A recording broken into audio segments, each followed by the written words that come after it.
When you're in your car and you're listening to that podcast, you're not really thinking about the fact that people are real and accessible on the other end. Maybe you've reached out and you've gotten contact with an investment counselor.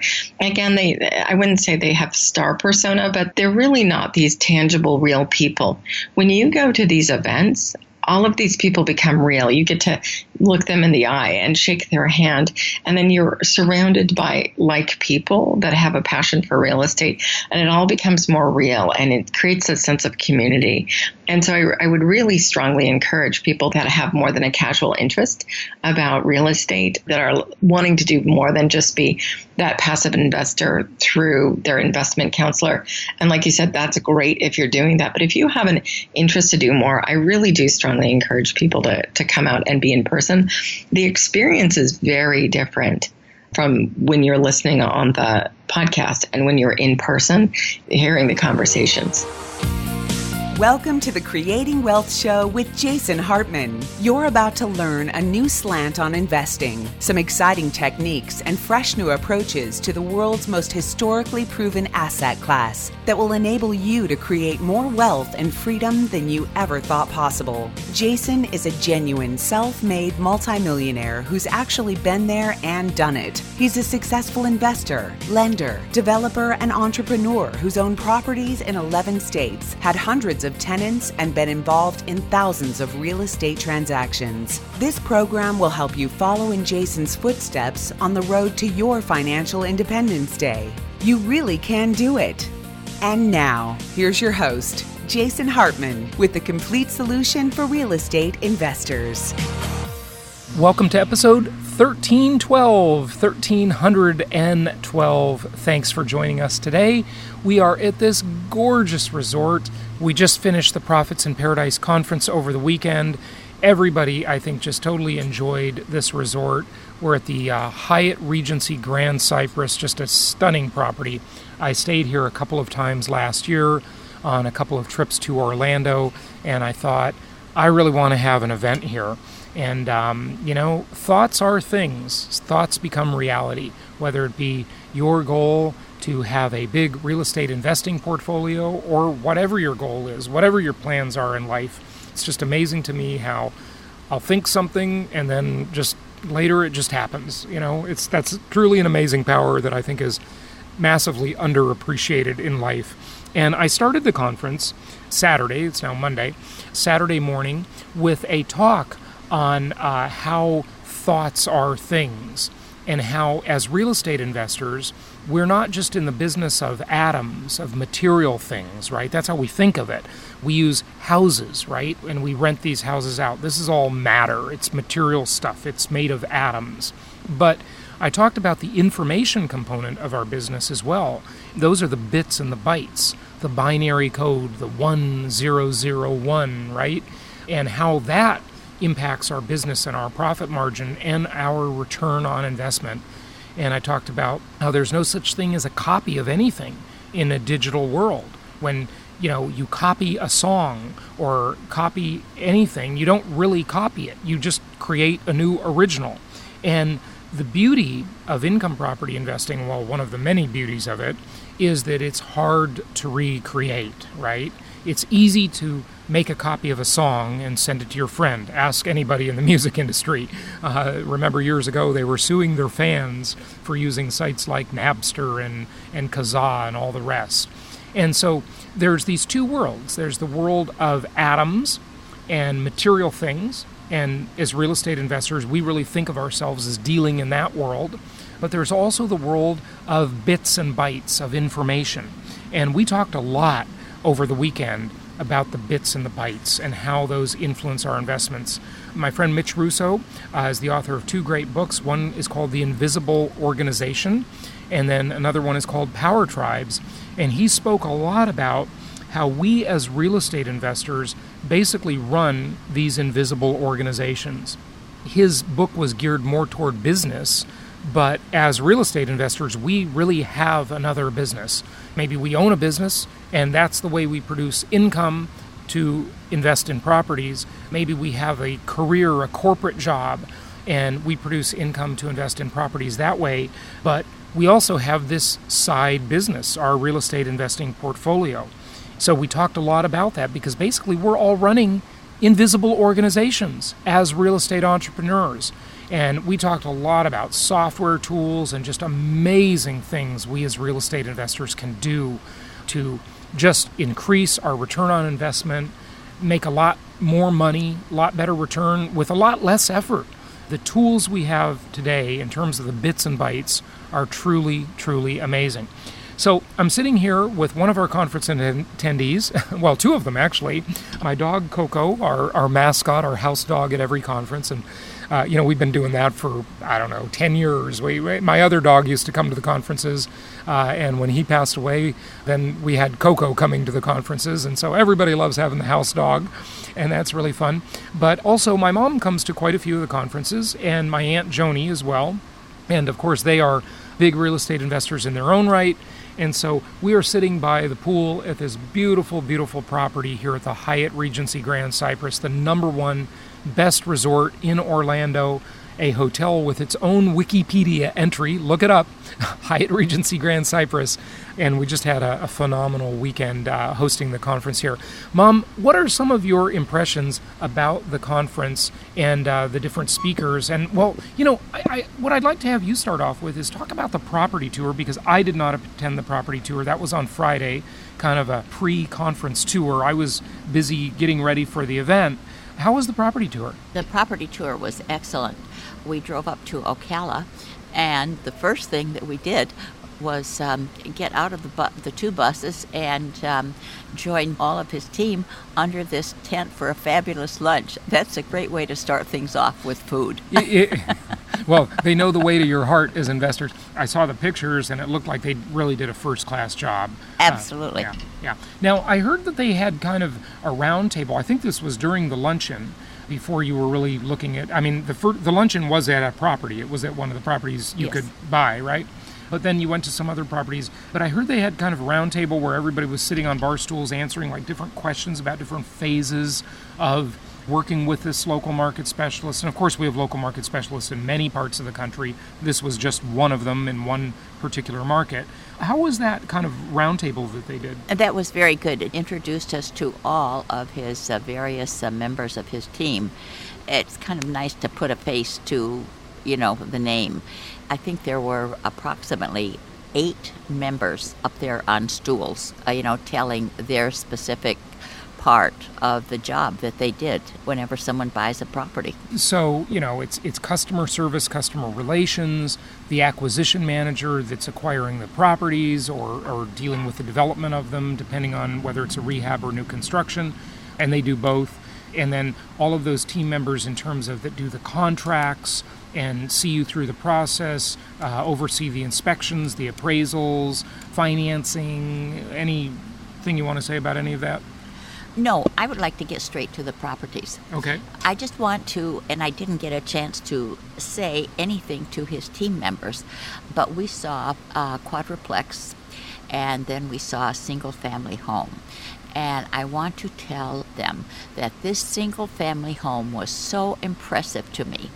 I happened to be apparently one of the first of the people off the bus, and I walked into the doorway of that house, and I saw how that sink was, the counter of the sink, and the way it was configured. And that was such an excellent feeling that you got when you walked through that doorway.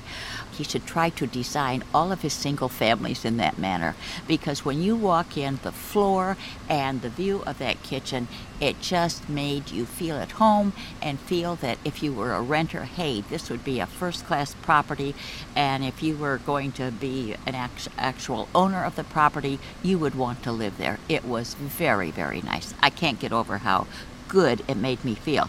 That's what I try to do with my own rental houses. I try to create that feeling when the people first walk in the door. And I usually always on my own properties get these comments. Gee, this is beautiful. Gee, this is really a nice house.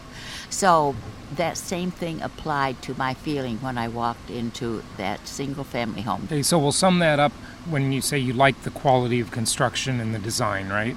Yeah, it was just excellent. Yeah. Yeah. Now, did you like the fourplex properties? Now, you for your portfolio, you don't own any plexes. I don't think you ever have. You own all single-family homes, right? That is correct. I don't own any fourplexes, but those fourplexes were very good. I mean, you walked in and they just were, really good properties. They have everything that you really need.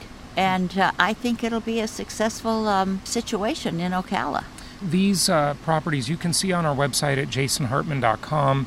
Basically, what our local market specialists do when we have an event coming up, like a property tour or a conference, they'll hold properties for the attendees, and they won't be published in advance. But afterwards, for any leftover inventory, they do get them up on the website. So if you go to jasonhartman.com, probably middle to late this week, you'll see any properties there. And then, of course, they're constantly generating new inventory, whether it be through acquisition and rehab or brand new construction. Both are true and both are coming up. And so, yeah, we just got great feedback on that tour. I think we had like 43 people on the tour, if I'm not mistaken. And then at the weekend, we had more people. Tell me about your impressions of the event itself. We started Saturday morning, as I talked about, with my talk on bits and bytes and atoms, and everybody at the beginning, I think, thought, what are you talking about? This has nothing to do with real estate. But then it did have a lot to do with real estate, right? Yes, be careful what you think or what you wish for, because it can very easily come true. Yeah. Then we had a bunch of panels. Now, this conference was a little different than our others. We really didn't focus as much on speeches and presentations like we usually do. This one was more fireside chats. We had some big comfy chairs on the stage. We had carpeting on the stage, and Coco, my dog, loved to sit on the carpet and be the center of attention there. And while the panelists were discussing things.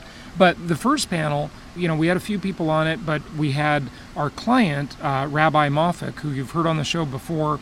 And wow, I just love some of his content. He gave a speech at the end of the day, and that was just phenomenal about happiness and investing and, how to put all that together. But the panels were really interesting, and it was kind of a different take on a conference. I mean, you've been to a lot of our events over the years. What were your thoughts about that? I like conferences where I can learn brand new things. I was amazed at some of the rabbis' comments on how certain amounts of income make you happy or not so happy. It was amazing to me. I think it was something like $75,000. Most people were pretty happy with that kind of income. Right, but remember, and I've talked about these studies before, it depends where you live, and you got to adjust that for inflation, right? Well, of course, in New York City, $75,000 you're will in not poverty, make you happy, okay? Yeah. But in Ocala, $75,000 will probably be very good for you.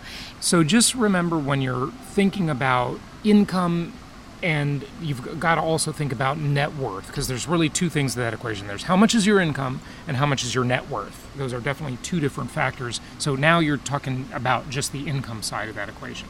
Correct. His study was so very important. And in some areas, you really had to earn you would be very, very happy if you had earned $250,000 a year. So, I don't know, it was just very interesting, the statistics that he cited, and I was happy to learn that. Yeah, that was good. Then we had James Malinchak spoke. He's kind of this, I want to say like 80s style motivational speaker. And, at first he comes on kind of strong and a little bit gimmicky, and people are thinking like, I don't know about this guy, I don't know. But I just loved his talks. He gave two talks, one on Saturday, the other on Sunday. Two different topics. You enjoyed him, I think, right? What did you think? I adored him. Yeah. Maybe the millennials thought he was a little bit gimmicky, yeah. But I tell you, he was so warm and so real. I just couldn't get over him. I just adored him. As a matter of fact, he gave out his books, and I had him autograph the book, and I just adored him. I thought he was great. And I love how on Sunday, he sort of dissected his own presentation to some extent and shared with the audience like these hidden persuaders inside of his presentation. And on Sunday morning, it was all about getting people to say yes to you, right? Yes, he also did something that was very good. He told how he was an absolute failure in trying to get people to buy his course. And at the end of the course, they all came to the back of the room, and he said, "Are you going to take my course?" And everyone was going to take someone else's course. So he learned this great lesson. The point of my comment is, you can learn so much more from your mistakes sometimes than your successes. Very true, very true. And I talked over this weekend about the great Richard Nixon book, which is Richard Nixon in the Arena. And he talks about that. Talk about a politician who had big ups and really terrible lows, right? Good old Richard Nixon from the early 70s. He talks about how failure that doesn't destroy you makes you stronger. And, if you think about that, it's so true. We've all heard these cliches, gems are polished by friction, steel is hardened by fire. We've all probably heard the metaphor of when you go to the gym and you work out and you exert your body, what you're really doing is you're tearing your muscles apart. And the only way they can grow is to tear them apart and let your body rebuild them stronger. You think about that too. If you cut yourself, right, what happens? Your skin, your body, I should say, but it forms what? A scab. And the scab is thicker skin. It's stronger, so that it makes a bigger effort to protect itself and strengthen itself, and that's part of the biology. That's like rehabbing a house. You've got to tear the house apart, and then you put it all back together, and it is so much more of a beautiful product than when you first looked at it. So you got to tear it apart, you got to go through some trauma and some mess, and then you build it back up again, and it is so much stronger and better. Yeah, that's great. I love it. That's so true. And James also talked about one of the really tough things that happened to him where he was trolled online, and he wouldn't let this one speaker speak at his events anymore, and the speaker just went out and just tried to ruin his life by saying all these bad things about him online and stuff. And this is the world in which we live. I had a competitor do that to me before. It's something. It really is. And so these things, they can make you stronger, but you got to hold them right in your own psychology and deal with them. So that's just true of any part of life. Like I said, when I talked about the TV show Billions a couple of weeks ago, it's just a great show. If you haven't seen Billions, watch it. You'll like it. It's great. And also Chernobyl, by the way. That's the other one you got to see. That was a great series. And Billions, I just shared a story about how they got sued because they were, someone said they copied them and stole the story. And, I don't know what's true or false, okay? I'm just saying that behind every successful person, every little empire, every success, every successful company, man, you don't see it. But those people or companies have fought some battles, because when you stand up and you stick out, people are going to try and they're going to take shots at you. It's just the way life is. It's a really ugly part of human nature. It's just the way it is. We had a lot where we talked about, some real specifics about investing, some real tactical things. And one of the parts that I really enjoyed was Sunday. We had my friend Mitch Russo speak, and he wrote Power Tribes and the Invisible Organization. And when we talked about the Invisible Organization as it applies to real estate investors, we really are running invisible organizations, aren't we? Yes, I had no idea that when I was an active real estate broker that I was running an invisible organization. But Mitch gave a name to it. Yeah, he did. Yeah. And now as an investor, though, you've been doing that for many years, for decades, right? Yes. But before, I actually had a business where I had other real estate agents. We didn't have an official office. Everyone worked from their home, and they were very happy to do this. And I was really happy working from my own home. Once in a while, we would have a meeting, but we could have the meeting wherever we wanted to. There just was not the limitations that one has from a physical business, like a restaurant or a hair salon or any of these small businesses that people have. Yeah, and that's the great thing about your real estate investing empire that you're building. Hopefully listening to this, hopefully I've inspired you to do that. You can run it from anywhere in the world. And that's what we teach people how to do, is remote investing. The properties, they're the atoms. they're the physical matter. They need to be in certain markets that make sense, right? But you can run this empire from anywhere on the planet. And we talked a lot about specific, tactical stuff, software programs that you can use, software as a service-based websites that provide this service, that service, how to architect your real estate investing business.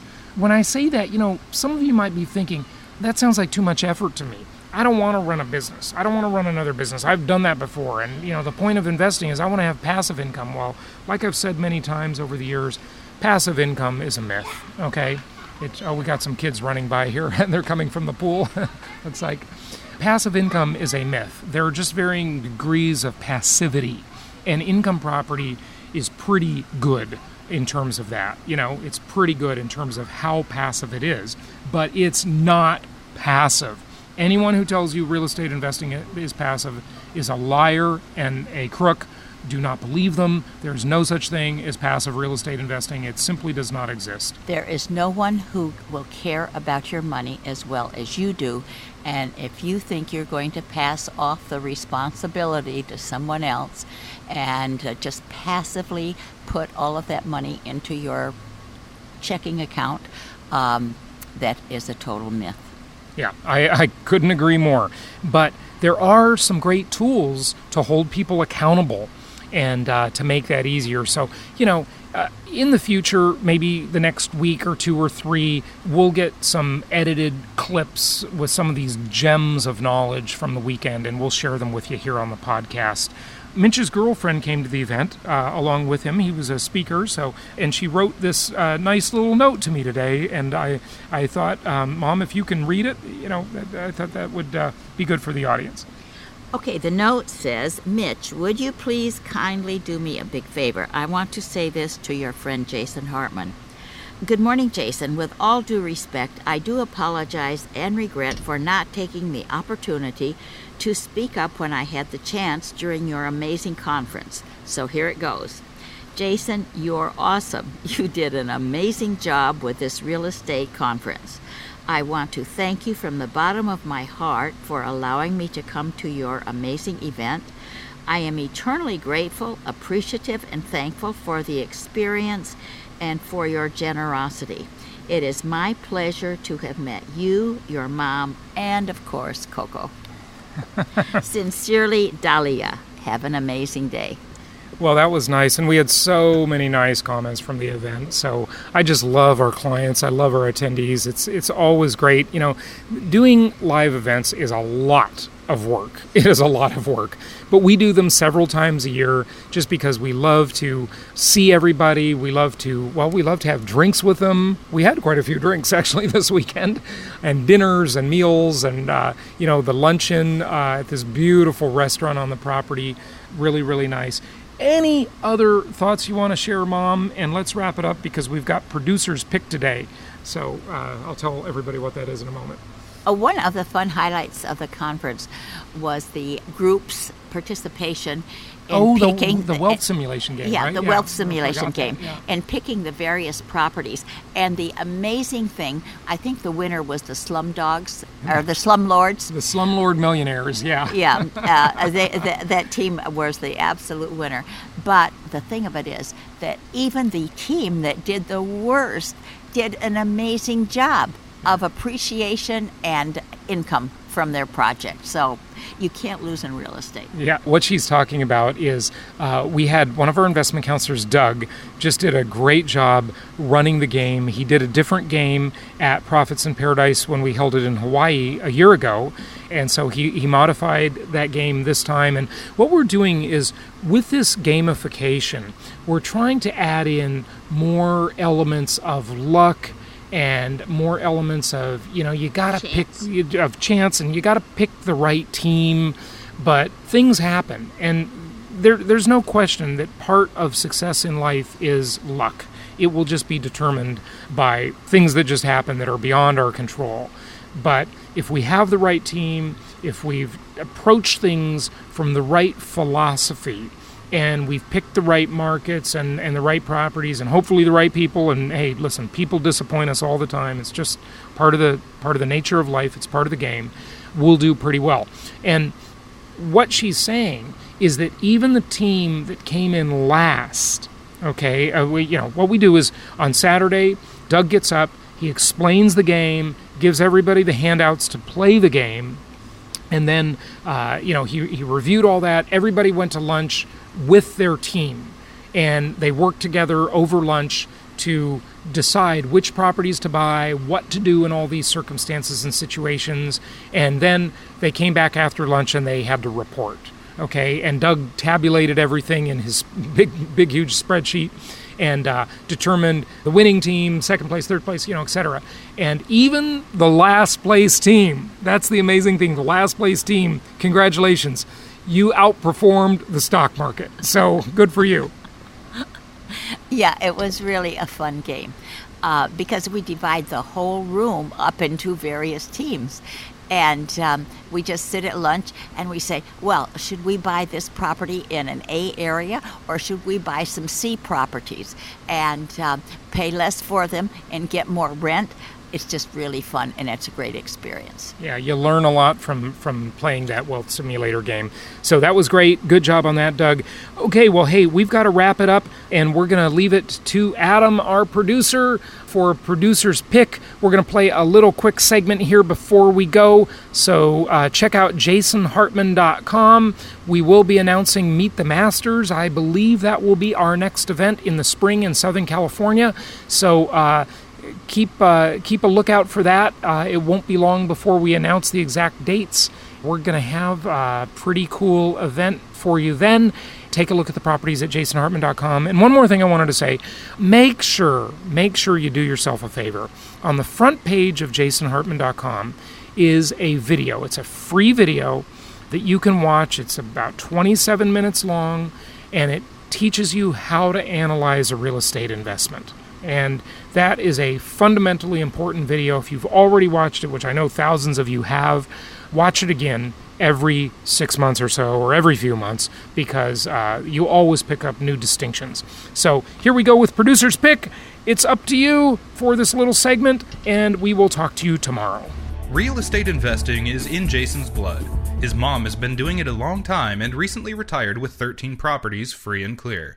The properties are worth about $7 million, and the rental income adds up to about $220,000 annually. At this point, she has several options, but let's pretend like she's decided to take the equity out and invest it. She could toss it into safe CDs or mutual funds, and even if they returned 5% a year, she would earn $350,000. But not so fast. You gotta pay taxes on that, which would be a mighty big chunk in that income bracket.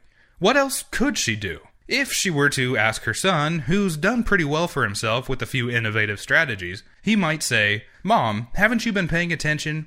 Refi till you die." What this means is get that equity out of those 13 properties, where it's wasting away with a chronic case of inflationitis, and use maximum prudent leverage to put it to work increasing her portfolio even more. "But I'm retired," Mom might say, and that sounds suspiciously like work. Nonsense. She's still retired. Sign her name on a few forms, put property management in place, and stay retired. But keep building wealth with an automatic ATM running in the background that we like to call real estate investing the right way. Come on, Mom. It's Jason's inheritance. Let's make it a big one. Thank you so much for listening. Please be sure to subscribe so that you don't miss any episodes. Be sure to check out the show's specific website and our general website, hartmanmedia.com, for appropriate disclaimers and terms of service. Remember that guest opinions are their own, and if you require specific legal or tax advice or advice in any other specialized area, please consult an appropriate professional. And we also very much appreciate you reviewing the show. Please go to iTunes or Stitcher Radio or whatever platform you're using and write a review for the show. We would very much appreciate that. And be sure to make it official and subscribe so you do not miss any episodes. We look forward to seeing you on the next episode.